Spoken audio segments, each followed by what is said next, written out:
ফ্রিজের কোণে পড়ে থাকা সামান্য মুরগির মাংস দিয়েই বানিয়ে ফেললাম দারুণ মজার রেসিপিটা বানানো খুবই সহজ, খেতে খুবই মজা। হ্যালো এভরিওয়ান, আসসালামু আলাইকুম। সবাই কেমন আছেন? মুরগি কিনে আনলে মুরগির বুকের মাংসটা আমি আলাদাভাবে ফ্রিজে রেখে দেই, কারণ মুরগির এই বুকের মাংসটা কেউই খেতে চায় না, আর খেতেও কিন্তু ভালো লাগে না। পরে এই মাংসটা দিয়ে আমি অনেক রকমের রেসিপি তৈরি করি।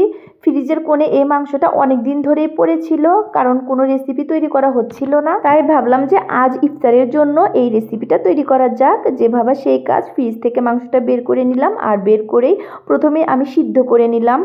আর সিদ্ধ করার সময় একটু আদা রসুন জিরা বাটা দিয়েছিলাম, আর সাথে লবণ দিয়েছিলাম। আগে থেকে আলুটা সিদ্ধ করে নিয়েছি, এখন আলুটা ভালোভাবে ম্যাশ করে নেব, সাথে চিকেনগুলো ছোট ছোট করে ছিঁড়ে নেব। চিকেন আর আলু দিয়ে বানাবো আমি চিকেন কাবাব।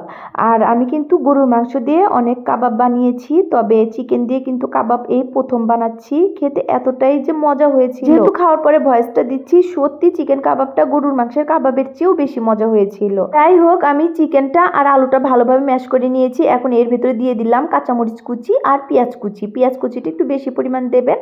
তারপর দিয়ে দিলাম ধনিয়া পাতা কুচি। তারপর এর ভেতরে দেবো হলো আদা রসুন আর জিরা বাটা।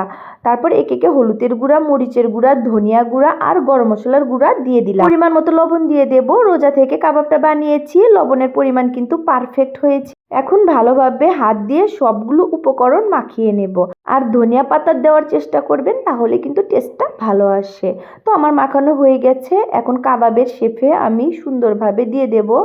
আর এক হাত দিয়ে দেওয়া যাচ্ছিল না, আমি কিন্তু দুই হাত দিয়ে সুন্দরভাবে কাবাবটা বানিয়ে নিয়েছি। বিশ্বাস করেন, মুরগির মাংসের কাবাবটা যে এত খেতে মজা হবে আমি কখনোই ভাবতে পারিনি। আর আমার হাজবেন্ড কিন্তু খেয়ে অনেক প্রশংসা করেছে, বলেছে গরুর মাংসর চেয়ে এটাই বেশি মজা হয়েছে।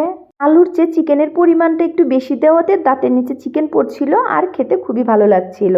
যাই হোক, সবগুলো কাবাব বানানো হয়ে গেছে। এখন আমি একটা ডিম ভেঙে নেব একটু লবণ দিয়ে। এখন এই ডিমের ভেতরে আমি কাবাবগুলো একটা একটা করে দিয়ে কোট করে নিয়ে ব্রেড ক্রামের মধ্যে রেখে দিচ্ছি। ব্রেড ক্রাম কিন্তু আমি ঘরে বানিয়েছি, পাউরুটি ব্লেন্ডার করে নিয়েছি, এজন্য কিন্তু সাদা হয়েছে, কালারফুল হয়নি।